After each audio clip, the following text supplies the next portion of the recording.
Hey, how are you doing? Thursday is here. A very good morning to you.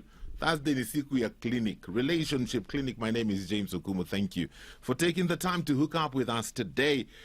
Putting God first in your marriage, that's one of what we want to talk about today. But then, what does that mean? You know, sometimes we have this statements that look so good, sound so spiritual, but qua ground, what does that mean when we talk about putting God first in your marriage? And I have several people who had already started sending me messages trying to explain to me what that means. I have Roy in China who said that I believe putting God first in the relationship or marriage is that just that God comes first in everything that you do. And then Beatrice in Sotik tends to think that things to do with God should be given priority before anything else in the marriage, even though this should not be forced. But then I have a message here from Wendy Wangare. Wendy says, putting God first in your marriage means that you devote every day to working on your relationship with Christ. It's honoring the vows you made to each other when you made the covenant to each other and to God, and also embracing the roles that God has given you in marriage, making sure you don't idolize your partner, but that Christ reigns in both your lives. What about you? What do you think? I want to find out from you. Even as we get into this discussion, I have an amazing couple who I will be introducing to us shortly to help us gain a deeper understanding of what it means when we say putting God first in your marriage. But before we hear from them, I want to hear from you. Talk to me via SMS 20316, WhatsApp 0786 316 316. Tell me, when we say putting God first in your marriage, what does that mean? How does that look like on the ground? Clinic Year Relationships, and today we are talking about putting God first in your marriage. Interesting comments coming through on that question. What does it mean to put God first in your marriage? Rose is saying, yes, don't idolize your partner. Love God first. Then your husband or wife, let God unite you both in love, because God is a jealous God. Wandina from Migori says, you seek God first and involve him in the marriage continuously and consciously. Okay, this morning we are so blessed to be joined by Reverend Nick and his wife Irene. How are you guys doing? We are well. Thank you. Karibuni sana. Naona Thank picha, you for having us in the show. naona hiyo picha iko hapo nyuma, iko sawa kabisa. Imesimama vizuri. Imesimama kidete. Tumetokelezea. It is so good to have you guys on the show today. So, putting God first in your marriage, that sounds so spiritual, so nice, but what does that mean? Well, thank you for having us in the show. We are glad to come live. Those who are watching us, thank you for joining us. I think, man of God, or sir, putting God first in marriage is acknowledging, number one, that God is the author of marriage. Marriage was never an idea of Adam, nor even any man. It is God who saw it is not fit for man to be alone. Yes. And so if you're going to put God first in marriage, it means you've got to play by his rules. I like where we are You've going. got to draw wisdom from. Yeah. I think, Pastor, what you're sharing is important, because many people say, oh, marriage doesn't work today, But I think they say that because they don't consider what you're telling us this morning. That first of all, we have to acknowledge it is God who put it together. And just like with any gadget we buy, the person who put the gadget together ensures we have a manual to know how to operate it. Absolutely.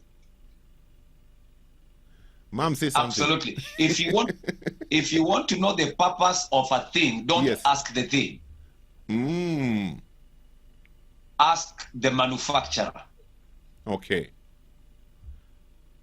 Irene, and what so do you if think? God is the author of marriage, then we need to draw wisdom from him to understand how marriage works. Because if you don't understand the purpose of a thing, you may end up abusing it. Very true.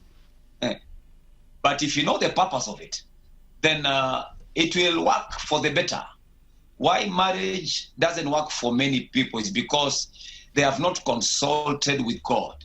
to understand the purpose. And as you put it rightly, they have not read the manual.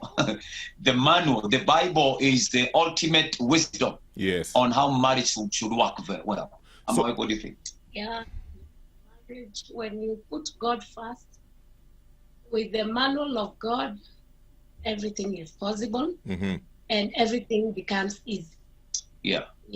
Should people do this before, when they're preparing for marriage, or is this a discovery that begins when they have already made commitments to one another and they are already in this beautiful union we call marriage? Marriage is it doesn't begin when you get married. Okay. There is what you call it's what we call the roadmap to marriage, the highway to marriage. Every road you follow will lead you to a destination. Okay. If you want to go to Mombasa, there's Mombasa Highway. If you want to go to Thika, there's a Thika Highway. And if you want to go to a destination called marriage, then there's a map, there's a roadmap, there's a highway. And that means then there are stages towards getting into a happy marriage. Yeah. One of them is acquaintance, getting to know one another when you begin, because you don't just meet a lady in the streets and tell them, you, stop there, you are my wife. And she tells you, yes, let's go. You know, it doesn't work like that. Yes. Yeah, so there must be stages of acquaintance, getting to know one another. You take it deeper, you go to courtship. You take it deeper, you go to engagement. And finally, of course, you enter into marriage. So there are stages towards getting into a strong marriage. And the foundation you lay matters a lot. Because a house is not stable because of its roof or because of its beautiful windows. A house is stable because of the foundation laid. And so marriage is going to be stable according to the foundation that has been laid with the couple from the time they begin meeting and begin engaging together. Okay. Yes, sir. So is it important for them before they commit one to another to fully understand God's intention and God's purposes for marriage? Because sometimes I kind of feel like we end up in this destination called marriage because we were there were a lot of feelings that were in this whole mix. You know, unasikia, there's that thing we feel. And because these feelings are driving you know, you see her and you feel the, and you're thinking like, man, we need to get married. And you get married, and once you begin to do life, you realize those feelings are neither here nor there, because sometimes they're there, sometimes they're not. And so what I'm trying to ask is, this two individuals who want to come together, before they come together in marriage, is it important for them to understand the purpose of marriage and the intentions that God had when he put this institution into place? You see, one of the misconceptions that we need to correct is the misconception of perfect marriages, Mr. Right, Madam Right, the Alejandros. You know, you see someone having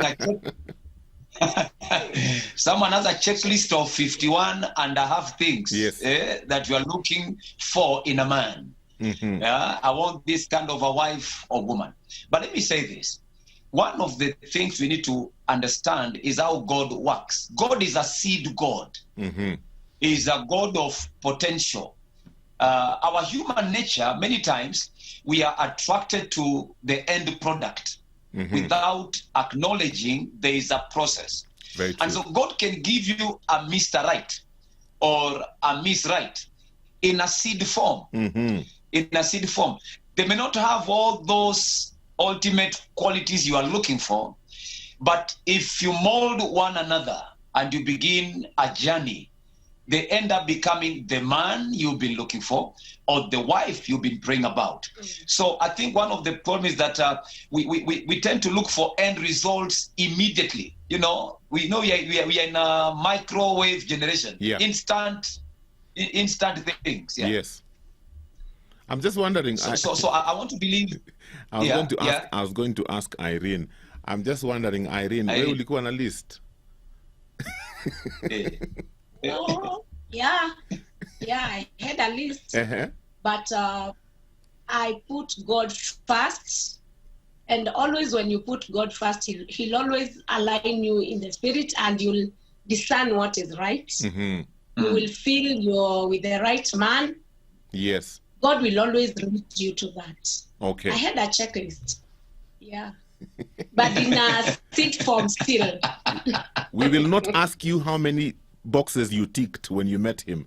We will ask you that off air. But Pasi, there's somebody who shared, Pasi, that one of the ways of putting God first in your marriage is to honor the vows you made one to another.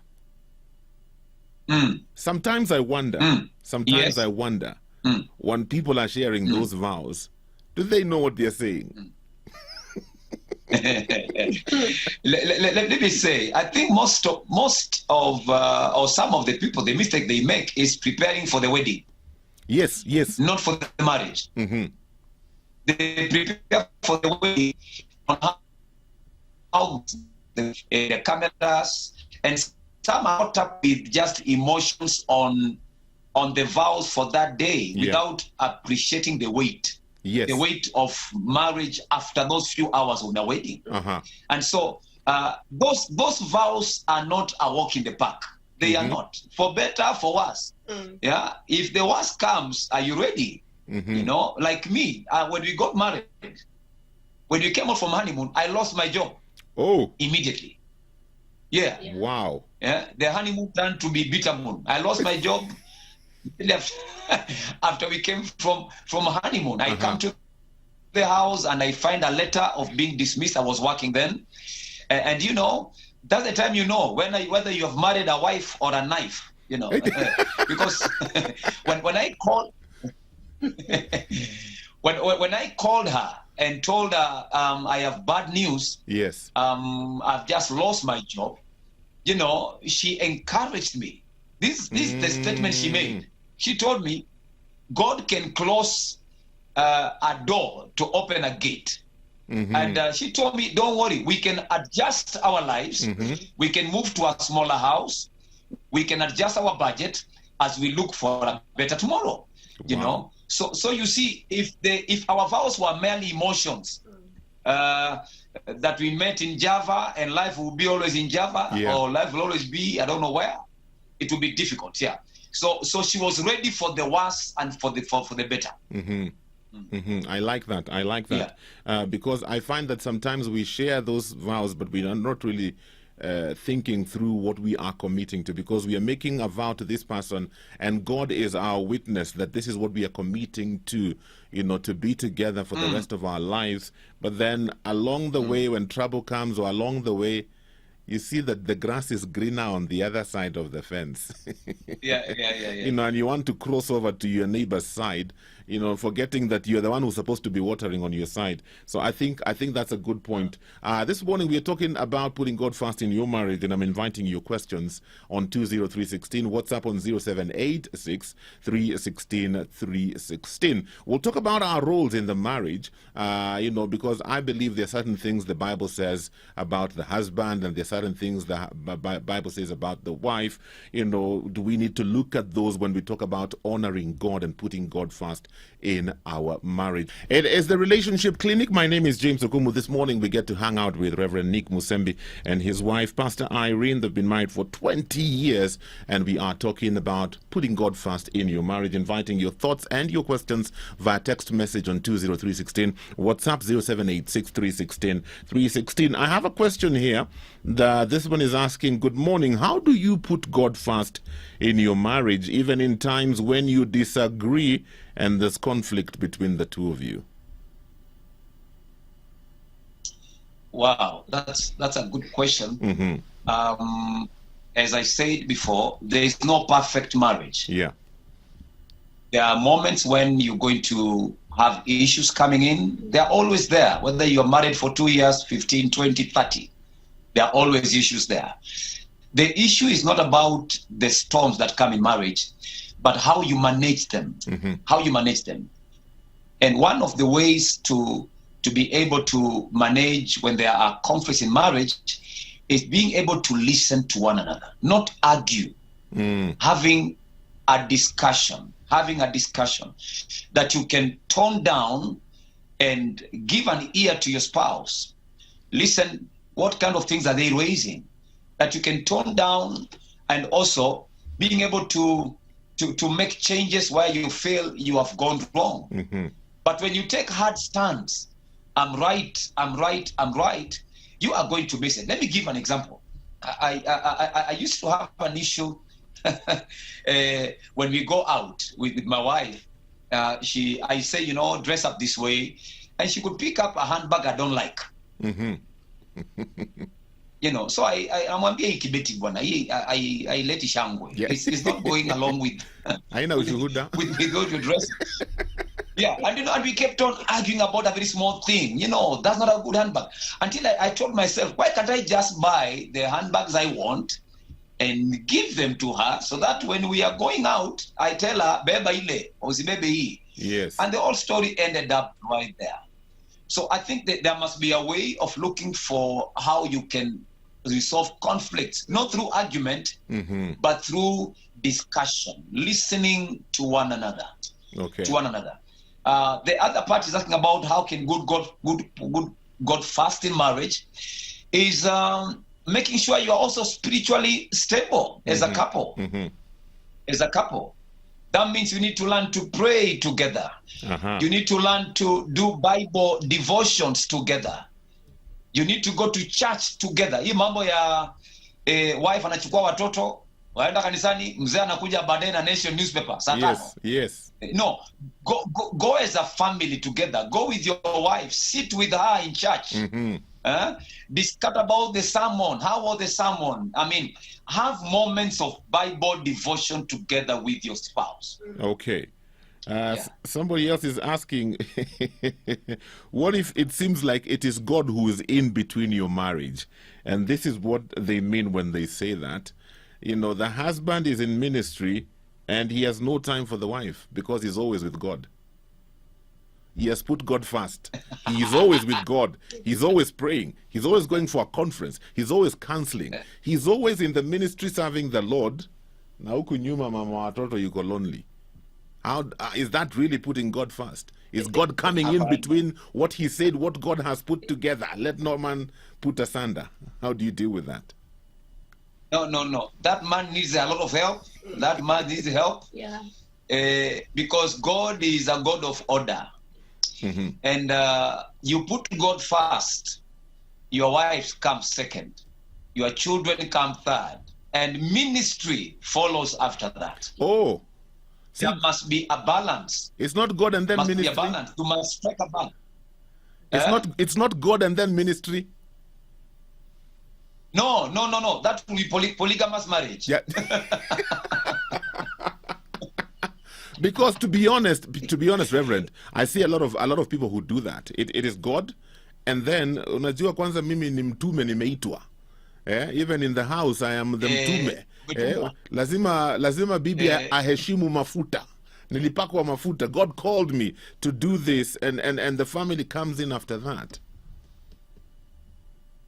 Basi wewe ungeoa kanisa, tungekufunganisha harusi na kanisa yako.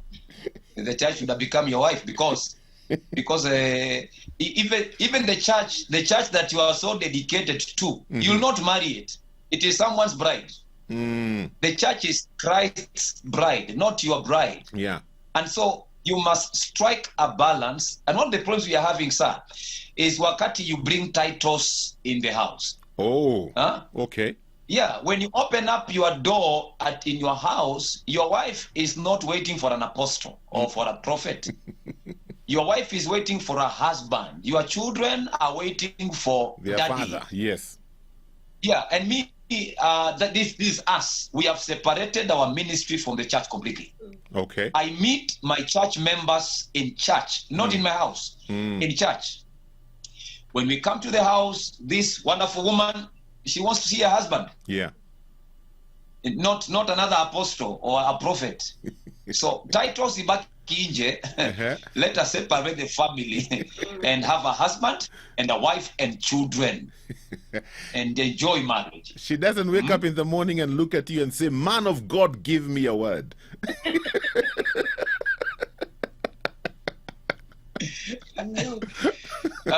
No. Okay. I mean, she must see her husband in me, and that means you must also balance your life. Mm-hmm. You know, I see people at times. There's a man of God I helped because he used to go to church at 3 a.m. in the morning. Hey? 3 a.m. in the morning and come back at 11 At night. at night. Nikamwambia, it doesn't matter the effort you are putting in this church, you will not marry the church. Yeah. You know, you need to strike a balance and have time for your wife and have time for your children. Be a participant, because as we're going to talk about the roles of a husband, Mm-hmm. there's one role I'll talk about, the husband being a participant, which is Okay. very key. Okay, let's get into that. Let's get into the rules. What are some of the rules that are mentioned? Because I believe, if like you said when you began, that we have to acknowledge that God is the author of this institution, and so He has a way He has put it together, and He has a way He expects us to live in this institution. So even these roles, honoring these roles, is honoring the person who put this institution together. So what are some of those rules? I will pick up the roles of a man, and my wife will pick up the roles of a wife. Yes. Just briefly. Okay. There are 4 P's of a husband, of a man. Mm-hmm.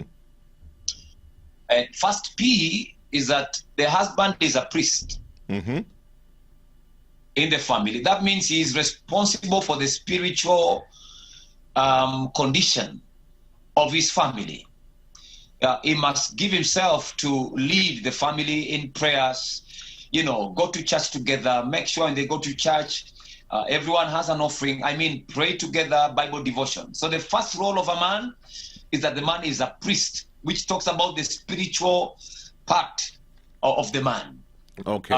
Number 2, Before you get to the number man 2, is also up. before you get to number 2, Reverend, there's a question on that number 1, because Peter is asking, how do you get along spiritually when you and your wife fellowship in different churches? You don't fellowship in the same church. Husband goes to the church here, wife goes to the church here. So how do you connect spiritually in a situation like that? If you, as the man, you're the priest of the home, how do you handle that situation? Well, I wouldn't advise really couple to go to different churches, but because we have those who do that, what I would advise is that when they meet up in the evening, yes, you need to put up denominational backgrounds aside. Because it's all about the same Bible. We have the Bible says it's one baptism, one Spirit, one Lord, one Christ. Don't bring denominational arguments. But my advice as a pastor, it will be more fruitful when a couple goes to church, the same church. Okay. The same church. Okay. That's very important. Irene, what do you think about that situation? I think it's encouraging to go together in church. Yes. You'll understand one another. You'll know one another better than when you're going in 2 different places. That's my take. Okay. You grow together. Like the way my husband is a pastor, I learn the positive and the negative side. Yes. Because it's practical. Second P. Absolutely. The second role for a man is a provider. Is a provider. I mean, I make this joke. The day Eve provided to Adam is when hell broke loose in the marriage. Pastor, there you're throwing some spanner in the works.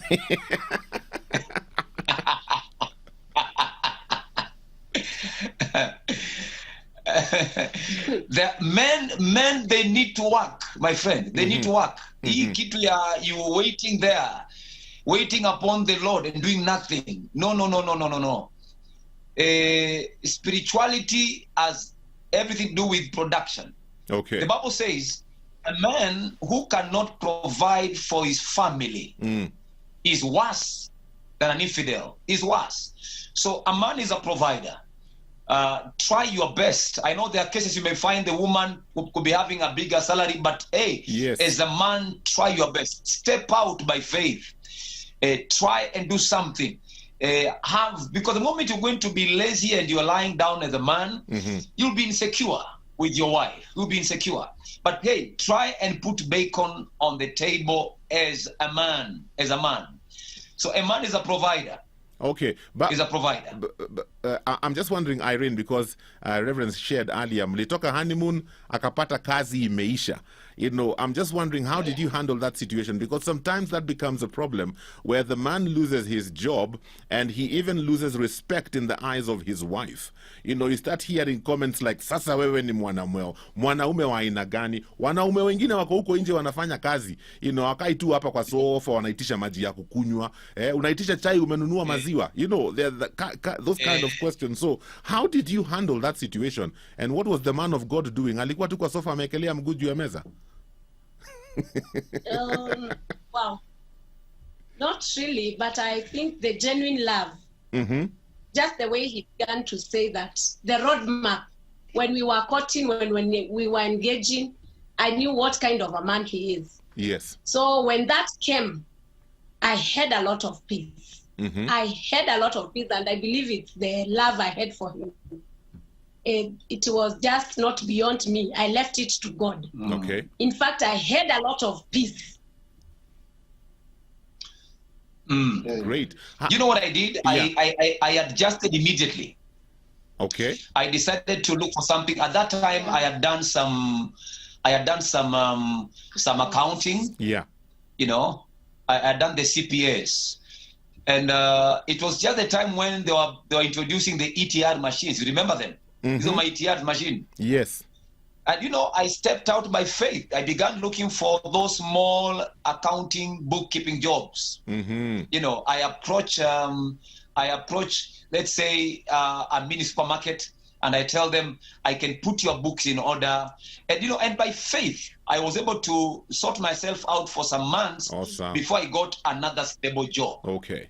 We also decided to do business. He began selling textiles, you know, vitenges and stuff. Yeah. We took the little cash we had. I went to Kampala myself. I went and bought some stuff for her to sell. And we began adjusting and getting into other sources of income. So it's never an excuse. Pasi wewe unajua kuchagua vitenge? Yeah? Wewe unajua kuchagua vitenge? By the only nimevaa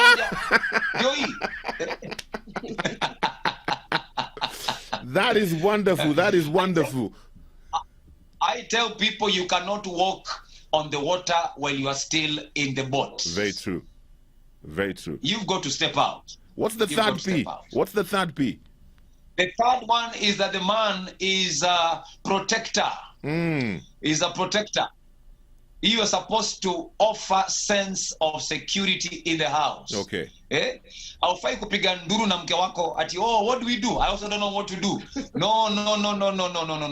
As a man, unajichocha. You know, even if everything is crazy, don't appear hopeless before your wife and your children. Hata kama you're 1 GB like me, umetokea wezi, waambie hawa ndapambana na wao. I will deal with them. You know, and so it's better for you to go and cry out to other men there who are your friends and tell them, by the way, I have reached ETC, end of thinking capacity. What do I do? What do I do? But do not appear hopeless before your wife. Don't appear hopeless before your children. Let them see that the family is secure because you are there. I love because you are there. I love what you're sharing, Pasi, because I always share this from the time I was little. You know, whenever my dad was around, I always felt secure, and it's interesting. Even till today, you know, I'm a fully grown man with my own family, with my children, you know, and still, when I go back home to visit, and I'm hanging out with my dad, and I know he's watching, he might be smiling by now. I always feel secure. Why? Because dad is around, you know, because he was always the protector. And I'm saying that to bring across the point that for some homes, even Christian homes, the man ends up being the one who brings danger into the home because you're violent, either physically or you're violent and unkind with your words and how you treat your wife and how you treat your children. So they prefer when you are away. They feel safer when you're not at home than when you're at home. And I think that's something that we need to talk about. One of the things I've done to my wife, I've told her I will take care of the bills in the house. The landlord doesn't call her, he calls me. Yes. You know, I've given her the peace she needs. I have taken charge that when I'm around, they are secure. My son, my daughter, they know any issue coming in. Even if it's something difficult, I will try and make sure I solve it. I give a sense of security. Okay. So there's another role.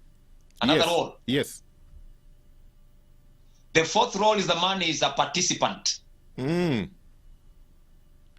What do I mean? You need to participate in the life of your wife and your children. Yes. You know, those little things. Do not stop going for coffee. Do not stop attending to those birthday parties. You know, at times I take my son, my little boy, we go to those, we go to TRM. We go to, and we are there playing with him, playing with my daughter. I mean, having some time with my wife. Listen, at times women have very interesting stories. Not like us. Not sometimes, every time.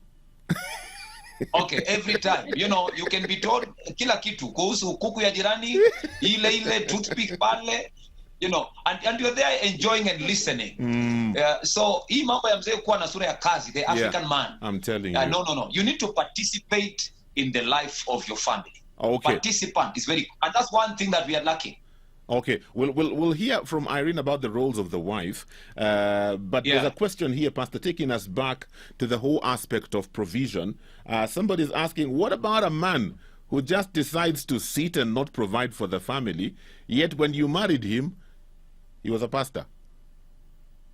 He was what? He was a pastor. Sijui kama pastor alifunga kanisa akaeka miguu juu ya meza.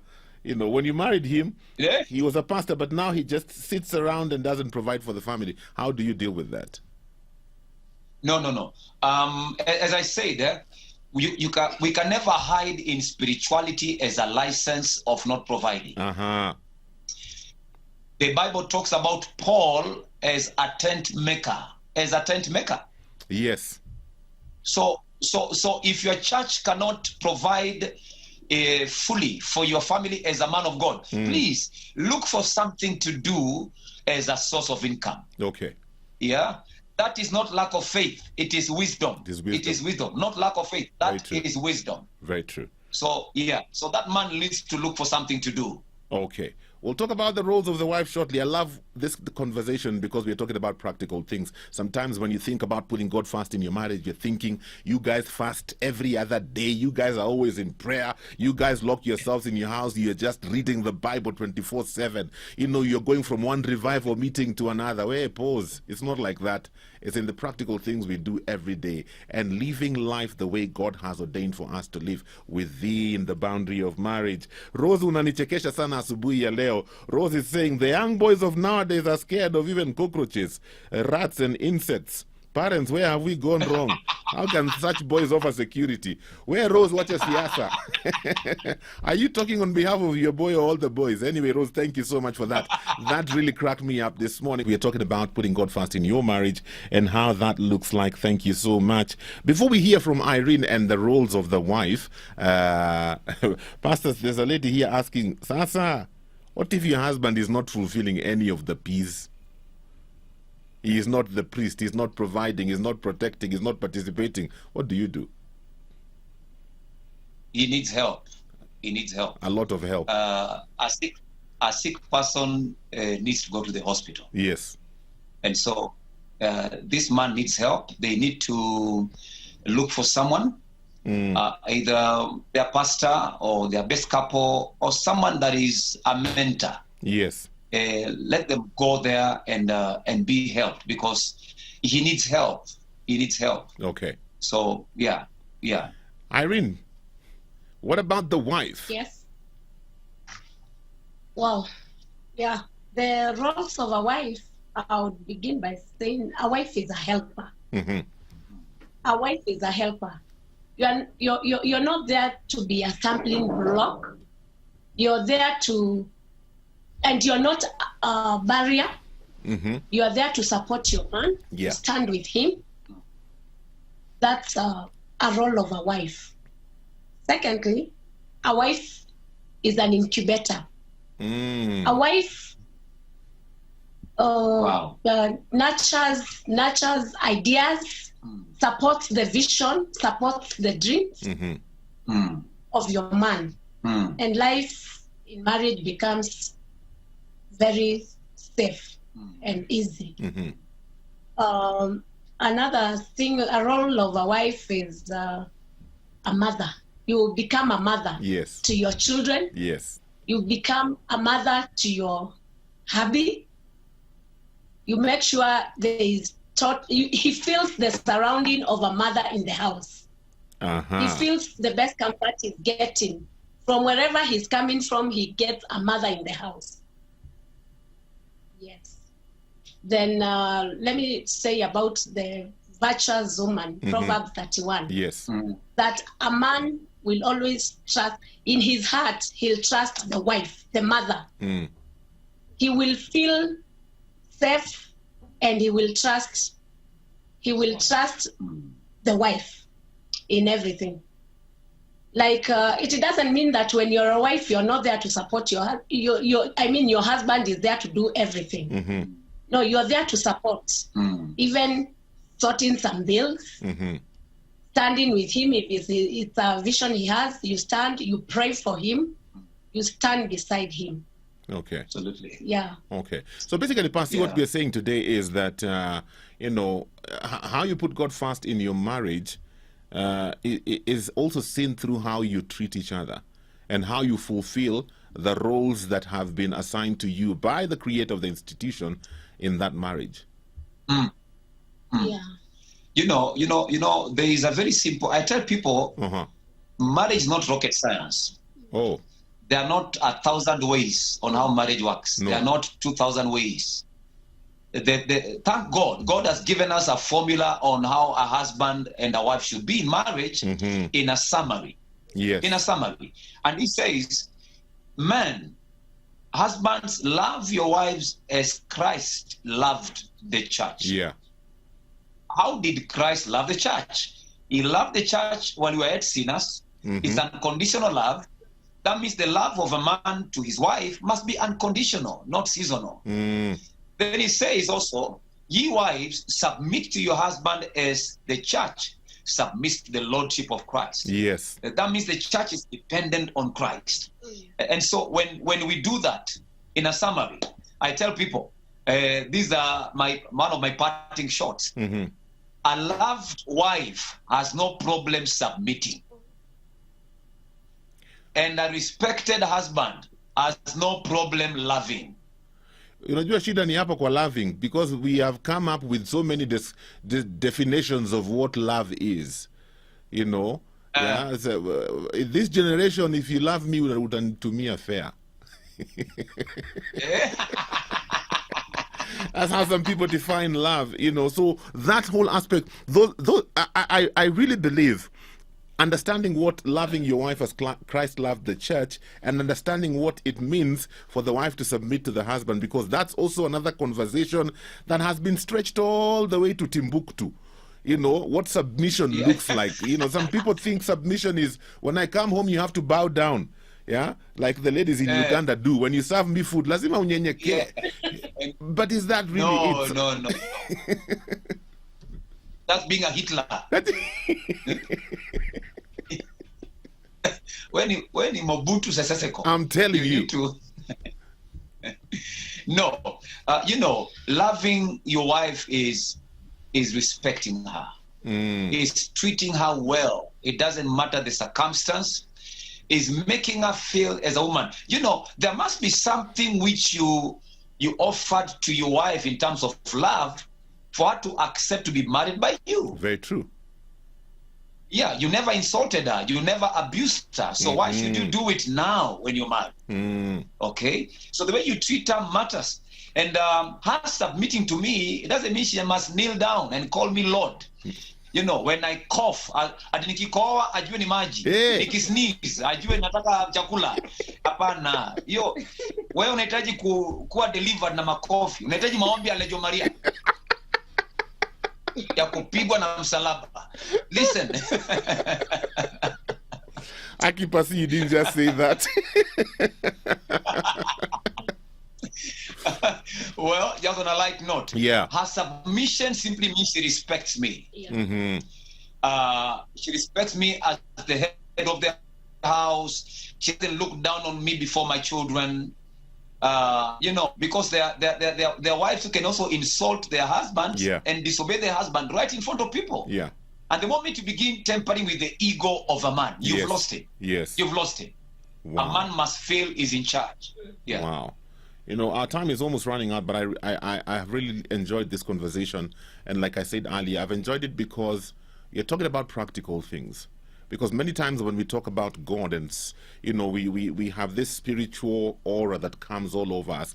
And when we think about putting God first in our marriage, we think, for you to put God first in your marriage, you have to fast 5 days in a week. You have to pray for this many hours every day. There's one time I was hosting a show some time back, Pasi,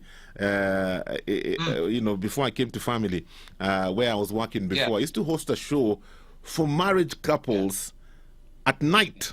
It was one of those hot shows. It was from 11 until 1 a.m. It was called The Closet. And we used to discuss issues about marriage that we are afraid to discuss in our churches.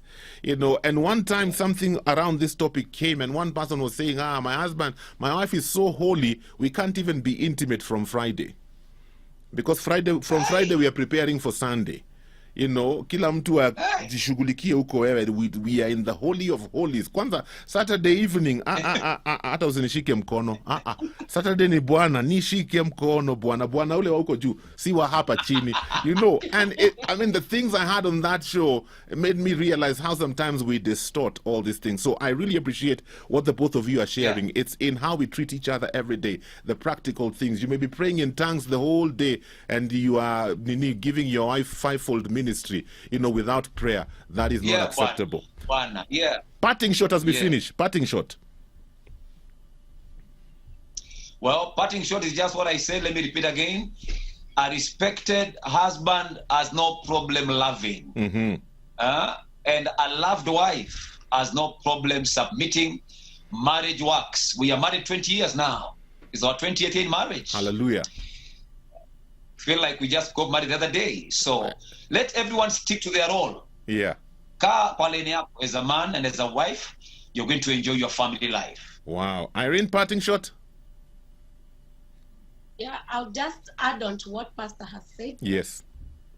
Just love one another genuinely. Put God first in the marriage, and everything will run safe. Great. Asanteni sana. Thank you for finding the time to talk to us today. I've really enjoyed the conversation. Pasi menichekesha sana. May the Lord bless both of you and continue being an example to others, even in your marriage relationship. Thank you, sir. Aya, we are out of time, my friend. I hope clinic leo umepata dawa. Umeze moja mara tatu kila siku. May the Lord bless you. Thank you for being a part of the Relationship Clinic on Jam 316. This and more of our shows, log on to www.familymediaonline.com to enjoy a wide variety of programs, from current affairs to testimonials and features, pastoral and inspirational shows, kids entertainment, and so much more. Also stream live on www.familymedia.tv.